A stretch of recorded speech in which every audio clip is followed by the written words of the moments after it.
Welcome to another deep dive, and today we'll be exploring, I guess you could say, a story, The Devil with the Three Golden Hairs. This is, I think, a classic German folktale that really kind of weaves this captivating story about a prophecy, a jealous king, and, well, a boy who just seems to be, I don't know, incredibly lucky. Right. And so we want to ask the question, is it simply luck that guides him, or is there something more at play here? Yeah, that's the question, isn't it? Yeah. It invites us to think about this relationship between fate and agency, Right. and whether our actions really shape our destiny, or if we're just pawns in this larger cosmic game. Yeah. So, Okay, so let's set the stage. The story starts with a poor woman giving birth to a baby boy. However, he's not your everyday child. right. He's born with a caul, Yes. or Glücksschat, as they say in German folklore. And this signifies, well, extreme good fortune. That's right. Like having a lucky charm just woven into your very being from the moment you're born. It's a powerful symbol, the call. Yeah. So many cultures, Yeah. it's seen as this sign of divine favor, Right. like a mark of destiny almost. Mm. And in this story, it really sets up that central conflict Okay. right from the get-go. Along with the call comes this prophecy. Right. And the prophecy says that this boy born into poverty, is destined to marry the king's daughter. Oh, boy. Now, you can imagine how the king reacts to this news. Oh, absolutely. Jealousy, fear takes over. Of course. And he makes, well, a pretty drastic decision. He tricks the parents, he takes the baby, and throws him into a river, Oh, wow. thinking that he can drown, well, the prophecy and his anxieties. Right, he's trying to defy fate Yeah. through this, well, really a cruel act. Yeah. But the story gets really interesting here, right? Okay. The box that the baby's in, it refuses to sink. Huh. It floats, carried by the current, as if it's guided by some unseen hand. Wow. It's as if something is protecting the boy, almost as if fate itself Right. is intervening to make sure that the prophecy unfolds. Yeah, it makes you wonder, what kind of luck is this? Right. Is it just random chance? Right. Is it divine intervention? Right. Or could it even be a reflection of the boy's inherent goodness? Well, that's a fascinating question. Yeah. The way the box floats, like almost defying the king's intentions, you know, suggests that it's not just luck but destiny Right. guiding him. I mean, is this fortune random, or is it earned through his inherent goodness? Exactly. Something that the king just completely misses in his desperation. Yeah. Okay. So the box, it eventually reaches a mill downriver, Okay. and it's found by a miller and his wife, who by chance are childless. Right. They see this baby as a gift from heaven and raise him with love and kindness. Yeah. And that's in stark contrast to what Yes. the king did. Absolutely. The Millers embody this compassion, this warmth, Right. They represent this nurturing environment that allows the boy's true nature to flourish. Mm-hmm. It highlights how our actions, good or bad, can really have this ripple effect on other people, shaping their destinies as well as our own. Yeah. So the boy grows up completely unaware of his true origins, Right. or the prophecy looming over his life. Right. He lives a simple, a virtuous life, loved and cared for by his adoptive parents. But on his 14th birthday, fate, in the form of the king, comes knocking at his door. Huh. Here we go again. The king, still haunted by this prophecy, he recognizes the boy. Right. And he realizes his plan has failed. Wow. But instead of accepting the situation, he comes up with a new, even more sinister plan. Oh, no. So he doesn't come clean with the boy. No, he doesn't. He asks him to deliver a letter to the queen, framing it as this reward for his helpful nature. However, the letter actually contains a secret order to have the boy killed. Oh my gosh. Yeah. What is motivating this king? Right. I mean, this is extreme. It seems like it's fear. Right. And this deep desire for control that are just driving his actions. Right. He's so fixated on avoiding this prophecy that he's willing to resort to, well, deceit and murder. Yeah. I mean, he's blinded by his own anxieties, unable to see the good in this boy or the potential benefits of, embracing his destiny. Yeah, it's like he's trying to fight against the current instead of working with it. Exactly. So the king thinks he's outsmarted fate, once again. Right. But things don't always go according to plan, right? That's right. On his way to the castle, the boy, he gets lost in the woods and he stumbles upon a den of robbers. Oh, no. You'd think that would be the end of him. Right. But it's actually not. Wow. This is where it gets, I guess you could say, a little ironic. Oh. These hardened criminals, when they read the king's letter, they're appalled by his treachery. Whoa. They're moved by the boy's innocence. Interesting. And they actually decide to rewrite the letter completely. No way. What do they write? They change the order from having the boy killed to demanding that the queen marry the boy to the princess. Oh, wow. Immediately upon his arrival. The king's plan totally backfired. It's incredible, right? Yeah. The king's attempt to manipulate fate actually propels the boy closer to fulfilling the promise. That's amazing. It's like classic folktale irony. Yeah. To illustrate these moral lessons. Right. The king's being deceitful, his actions driven by fear and this desire for control, they completely backfire. Mm-hmm. And they set in motion the very events he was trying to prevent. Yeah. So the boy, he arrives at the castle, letter in hand, completely unaware of its altered contents. Okay. The queen, following the king's instructions, arranges the marriage. Wow. And the princess, she sees the goodness in the boy, and she finds herself falling in love with him. Oh, that's great. It seems like a happy ending. For now. Well, for now. Yeah. Because the king is going to come back eventually, right? Oh, yeah, he will. Can you imagine his rage? Oh, I bet he will not be happy. When he discovers that his own, schemes have brought about the very outcome he feared. Yeah. And so that brings us to the next chapter in the story where the king, in a fit of fury, sets the boy what seems to be an impossible task. Oh, what's that? He has to fetch 3 golden hairs from the devil's head. Oh, wow. That's quite a challenge. Talk about a test of courage and wit. It's designed to be his downfall, right? But it also becomes this catalyst for his most remarkable adventure. I can't wait to hear what happens next. Yeah, stay tuned as we delve into the heart of the story and explore the boy's journey and the deeper meaning behind this impossible quest. Definitely. Okay, so we left off with our young hero facing this really daunting task. Right. Obtain 3 golden hairs from the devil himself. It's a classic, that classic challenge, straight out of folklore, Yeah. Forces him to confront, the ultimate evil. Yeah, yeah. It's a descent into darkness, right? Literally and metaphorically, and it really represents a test of his courage, his wit, his resilience. But what I think makes this quest so interesting is that it's not just about facing the devil, right? Right. It's about these problems he encounters along the way. Mm. They seem unrelated at first, right? But they ultimately play this really crucial role in his success. Yeah, you're right. As he sets off on this journey, he doesn't just, rush headlong into the abyss. Right. He's engaging with the world around him. Mm-hmm.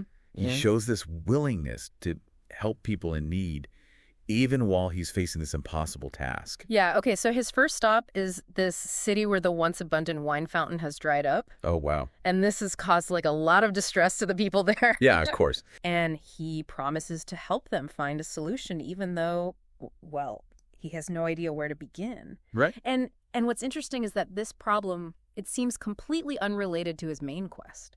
Yeah, it seems like just a coincidence, but it's not, is it? Right. Each problem he faces represents a microcosm of this larger societal issue, Like that dried up fountain symbolizes a loss of abundance and joy, like a disruption of the natural order. Okay. Yeah, I see that. And then in another city, he comes across this withered golden apple tree that no longer bears fruit, a symbol of lost fertility and prosperity. Mm-hmm. Again, he vows to find a solution. Why? Even though he's got this impossible task already. He's really taking on a lot. It's like he's gathering pieces of a puzzle. Right. And each problem he encounters gives him another clue that will eventually help him in his final confrontation with the devil. Yeah, and it's this weaving together of all these seemingly disparate elements that makes the story so compelling, right? Totally. He's not just on this linear quest. Right. He's on this journey of growth and understanding. Right. He's learning from each encounter and expanding his capacity for compassion. Okay, now his journey takes him to this wide river, the final obstacle before he can reach the entrance to hell. Oh, yeah. But the ferryman there is eternally trapped. He's forced to row back and forth without any relief. Oh, that's awful. And our hero, of course, being the kind soul he is, he promises to find an answer for this guy too. This third challenge, it represents like a stagnation, right? Right. This inability to move forward, to break free from this cyclical pattern, and through his compassion, his willingness to listen, right, he ultimately discovers the key to his own freedom. It's almost like his good deeds are creating this aura of good karma around him. Totally. Like the universe is rewarding his inherent goodness. Yeah. So all of these seemingly unrelated encounters, they're about to come together. Okay. He finally reaches the entrance to hell, this dark and fiery underworld. Right. But instead of facing the devil, he encounters the devil's grandmother. Oh, wow. That's interesting. It's interesting that the story introduces this character. It is. And, in so many of these stories, evil's portrayed as this monstrous force. Right. But here we have this more, nuanced figure. Right. She's not wholly good or evil. Right. She represents this gray area. Right. And her presence suggests that even within darkness, there can be unexpected allies. Okay. Those who operate outside the expected rules. Okay, so she actually becomes instrumental in helping the boy. Okay. She hides him from the devil, she recognizes his inherent goodness, and agrees to help him get those golden hairs. Wow. But she knows how dangerous the devil can be. So she comes up with this plan. Okay. She transforms the boy into an ant and hides him in the folds of her dress. That's brilliant. He's hidden from view. Right. But he's also perfectly positioned to overhear the devil's conversations. Right. And this is where those 3 problems he encountered, they come into play. Right. He's carrying the weight of those unsolved mysteries, right? Yeah. Mm-hmm. The hopes of those who are suffering. And it's almost as if those burdens become his strengths. Yeah. Okay. The devil comes home, and being the devil, he senses that something's off. Uh-oh. He complains about this smell of human flesh. Right. But his grandmother, ever cunning, she plays it cool, calms him down, urges him to eat. Okay, it's a tense moment. It is. The boy is hidden in the folds of her dress. Right. He's got to remain silent and unnoticed. While the devil, who's suspicious and irritable, he holds the key to his success. I see. So as the devil's eating, he gets sleepy. And he lays his head in his grandmother's lap. Okay. Asks her to pick out lice. This is her chance. Okay. She plucks out one of his golden hairs, causing the devil to wake up with a start. And so when the devil questions her, right, she blames it on a bad dream. Oh, colliding. Which, of course, piques his curiosity. Of course, the devil wants to know what was this bad dream about. Yeah, and so she cleverly weaves in that first problem, right, the dried-up wine fountain. So she's using the devil's own curiosity against him. Yes. Turning his anxieties into a source of information. And the devil, completely unaware of her deception, right, he reveals the solution. What is it? He explains that there's a toad blocking the spring. A toad? Yeah, and all they have to do is remove it. Wow. Such a simple solution. Right. But it was hidden from those who suffered. It's like those problems he encountered were breadcrumbs. Yes. Leading him to the answers. And this pattern repeats itself with the other 2 hairs. Oh. Okay. She plucks another hair, blames it on another bad dream, and this time asks about the barren golden apple tree. Oh, right. So what does the devil say? The devil, he spills the beans again. Okay. He reveals that a mouse is gnawing at the roots. A mouse. Yeah. And that killing it will restore the tree's vitality. That's amazing. It's like the devil is unwittingly providing these solutions to these very problems that are weighing on the boy's mind. And so for the final hair, she brings up the ferryman's plight, Okay. And the devil, he reveals that to break the curse, the ferryman simply needs to hand over the oar to the next person who wants to cross the river. Wow. So the boy has all 3 golden hairs. Yeah. And the solutions to the problems that were plaguing those communities. Our hero, through his kindness and his willingness to help others, he secured the 3 golden hairs, but also the solutions to the problems that plague those communities. It's a really satisfying moment. It is, but what happens when he returns to the king? How is the king going to react to all of this? Stay with us as we explore the resolution of this really captivating tale. Our hero's heading back to the kingdom, 3 golden hairs tucked away safely, and solutions to those impossible problems up his sleeve. It's like, what's going through his mind at this point? He stared down the devil. I know, right? Helped everyone he met along the way. It's really amazing. Defied the king at every turn. And now he returns not just as a hero who conquered the devil, but a hero who brought hope and solutions to those who had lost theirs. Exactly. And there's this tangible representation of that, isn't there? Yeah. He comes back with 4 donkeys laden with gold. Oh, wow. Gifts from those grateful cities he helped along the way. It's a powerful image, isn't it? Yeah, totally. The gold's not just a reward. It's a symbol of the abundance that comes back to you when you act with compassion, when you use your gifts to help others. Like the universe itself is acknowledging and rewarding his good deeds. The king, well, he's utterly stunned. Oh, I bet. He expected the boy to fail, to just disappear forever. And instead, he returns triumphant, radiating success. With a fortune? Yeah. And this is where you really see the king's true nature, right? He doesn't feel relief or remorse for his actions. He's just consumed by greed. Really? He demands to know where the boy found the gold. Oh, no. He sees it not as a reward for good deeds, but as an opportunity to get even more for himself. He's so blinded by greed, he can't even see the true source of the boy's success. Yeah, his compassion, his quick thinking, his willingness to help others. Right, it's like a missed opportunity, you know? Yeah. He could have learned from this amazing young man. Right. Maybe seeing the world in a new way. Exactly. But nope, he falls right back into those old patterns of manipulation and greed. Right, he wants more wealth, and he doesn't even see the real treasures. Solutions to the kingdom's problems, a sense of hope, a reminder that goodness can prevail even in the darkest of times. Yeah, and so what happens? What does the boy do?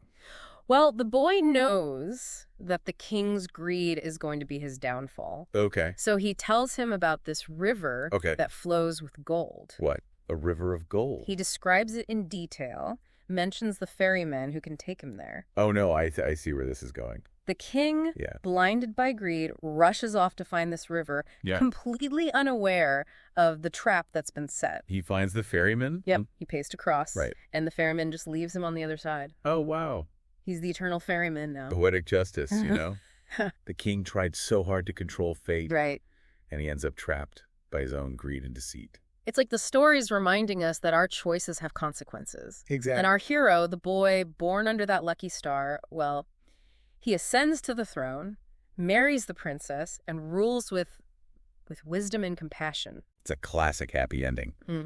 But it really makes you think, was the boy just lucky? Right. Or did his actions really shape his destiny? It's a question we can all ask ourselves. Yeah. Are we just at the mercy of fate, or do we have the power to shape our own outcomes? Can we cultivate our own luck? You know? The devil with the 3 golden hairs reminds us that we may not be able to control everything that happens, but we can choose how we respond, how we treat others, and ultimately how we shape our own destinies. That's a great takeaway. Thanks for taking this deep dive with me. It was my pleasure.